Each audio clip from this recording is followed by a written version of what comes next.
अध्याय 2 संविधान निर्माण की प्रक्रिया भाग 2। सबसे पहले हम सुनेंगे अगस्त प्रस्ताव के बारे में। अगस्त प्रस्ताव भारत के वायसराय लॉर्ड लिनलिथगो ने 8 अगस्त 1940 को शिमला से एक वक्तव्य जारी किया जिसे अगस्त प्रस्ताव कहा गया। यह प्रस्ताव कांग्रेस द्वारा ब्रिटेन से भारत की स्वतंत्रता के लक्ष्य को लेकर पूछे गए सवाल के जवाब में लाया गया था। इस प्रस्ताव ने संविधान निर्माण की नींव रखी। यह प्रथम अवसर था जब संविधान निर्माण के भारतीयों के अधिकार को स्वीकार किया गया और कांग्रेस ने संविधान सभा के गठन को सहमति प्रदान की। इस प्रस्ताव के प्रमुख प्रावधान इस प्रकार थे। पहला, विश्व युद्ध के बाद भारत के संविधान निर्माण के लिए प्रातिनिधिक भारतीय निकाय की स्थापना करना। दूसरा, सलाहकारी युद्ध परिषद की स्थापना करना। तीसरा, वायसराय की कार्यकारी परिषद का तत्काल विस्तार करना। एवं चौथा, भारत के लिए डोमिनियन स्टेट्स मुख्य लक्ष्य था। लेकिन कांग्रेस ने इस प्रस्ताव को अस्वीकृत कर दिया। जवाहरलाल नेहरू ने कहा कि जिस डोमिनियन स्टेट की स्थिति पर यह प्रस्ताव आधारित है वह दरवाजे में जड़ी जंग लगी कील की तरह है। उधर गांधी जी ने कहा कि इस घोषणा ने राष्ट्रवादियों और ब्रिटिश शासकों के बीच की खाई को और चौड़ा कर दिया है। लेकिन मुस्लिम लीग इस प्रस्ताव के कई प्रावधानों से खुश थी।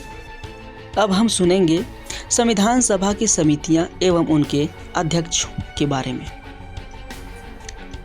डॉक्टर सच्चिदानंद सिन्हा, जो कि संविधान सभा के अस्थायी अध्यक्ष थे, बाद में डॉक्टर राजेंद्र प्रसाद जी को संविधान सभा का स्थायी अध्यक्ष चुना गया।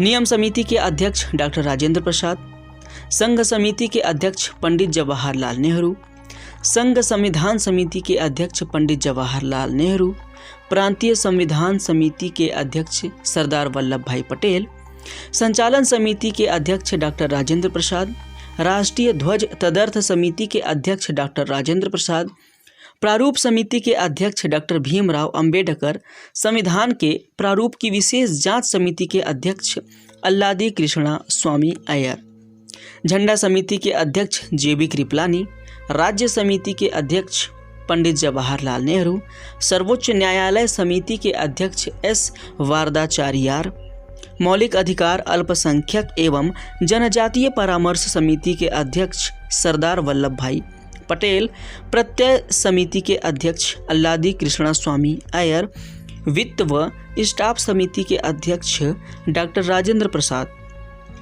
ऑर्डर ऑफ बिजनेस समिति के अध्यक्ष के एम मुंशी, सदन समिति के अध्यक्ष पट्टाभी सीतारमैया, भाषा समिति के अध्यक्ष एम सत्यनारायण, कार्य समिति के अध्यक्ष जीवी मावलंकर, मौलिक अधिकार उप समिति के अध्यक्ष जेबी कृपलानी, अल्पसंख्यक उप समिति के अध्यक्ष एच.सी. मुखर्जी, उत्तर पूर्व सीमांत जनजातीय क्षेत्र और असम बहिष्कृत और आंशिक रूप से निकाले गए क्षेत्र संबंधी उप समिति के अध्यक्ष गोपीनाथ बारदोलोई एवं बहिष्कृत एवं आंशिक रूप से बहिष्कृत क्षेत्र असम के अलावा अन्य उप समिति के अध्यक्ष ए.वी. ठक्कर जी थे। अब हम सुनेंगे संविधान सभा द्वारा किए गए अन्य कार्यों के बारे में। संविधान के निर्माण और आम कानूनों को लागू करने के अलावा संविधान सभा द्वारा निम्न कार्य भी किए गए, अन्य कार्य भी किए गए, जैसे मई 1949 को राष्ट्रमंडल में भारत की सदस्यता का सत्यापन करना, 22 जुलाई 1947 को राष्ट्रीय ध्वज को अपनाया जाना, 24 जनवरी 1950 को राष्ट्रीय गान को अपनाया जाना, 24 जनवरी 1950 को राष्ट्रीय गीत को अपनाया जाना एवं 24 जनवरी 1950 को ही डॉक्टर राजेंद्र प्रसाद को भारत के पहले राष्ट्रपति के रूप में चुनना। अब हम सुनेंगे संविधान सभा के प्रमुख सदस्य। कांग्रेस के प्रसिद्ध नेता पंडित जवाहरलाल नेहरू, सरदार वल्लभ भाई पटेल, डॉक्टर राजेंद्र प्रसाद, मौलाना आज़ाद, सी राजगोपालाचारी, पंडित गोविंद वल्लभ पंत, बाल गोविंद खेर, राजश्री पुरुषोत्तम दास टंडन, के एम मुंशी, आचार्य जेबी कृपलानी और टी.टी. कृष्णामाचारी। कांग्रेस के अतिरिक्त अन्य दलों से संबंध प्रमुख व्यक्तियों के नाम थे doctor Sarvepalli Radhakrishnan, doctor Shyama Prasad Mukherjee, Pandit Hridaynath Kunzru, M Gopala स्वामी आयंगर, डॉक्टर जयकर टेकचंद बख्शी, सर अल्लादी कृष्णा स्वामी अय्यर, केटी शाह और भीमराव अंबेडकर, गोपीनाथ बारदोलोई। महिला सदस्यों में प्रमुख थी श्रीमती सरोजनी नायडू, श्रीमती हंसा मेहता, राजकुमारी अमृत कौर, श्रीमती दुर्गाबाई देशमुख। संविधान सभा की सदस्यता अस्वीकार करने वाले व्यक्तियों में तेज बहादुर सप्रू एवं जयप्रकाश नारायण थे। महात्मा गांधी ने भी संविधान सभा से बाहर रहना ही उचित समझा था।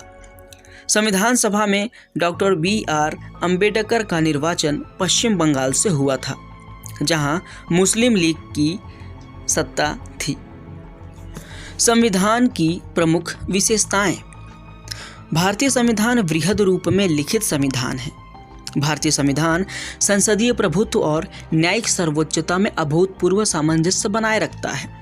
संविधान में वयस्क मताधिकार को मान्यता दी गई है, जिससे लोकतंत्र और भी मजबूत होगा। एकल नागरिकता भारतीय संविधान की प्रमुख विशेषता है। भारतीय संविधान में स्वतंत्र न्यायपालिका की व्यवस्था है। यह व्यवस्था लोकतांत्रिक समाज व शासन का स्रोत होती है। संशोधन की प्रक्रिया के आधार पर यह अनम्य और नम्य संविधानों का मिश्रण है।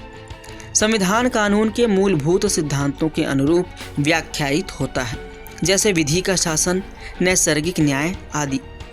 भारतीय संविधान एकात्मकता की ओर उन्मुख संघीय संविधान है। भारतीय संविधान में नीति के निदेशक तत्वों का समावेश किया गया है, जिसमें राज्य को किस दिशा में आगे बढ़ना है यह निर्देश प्राप्त होता रहता है। अगले अध्याय में हम जानेंगे संविधान की प्रस्तावना अथवा उद्देशिका के बारे में। इस ऑडियो बुक को सुनने के लिए धन्यवाद। जय हिंद।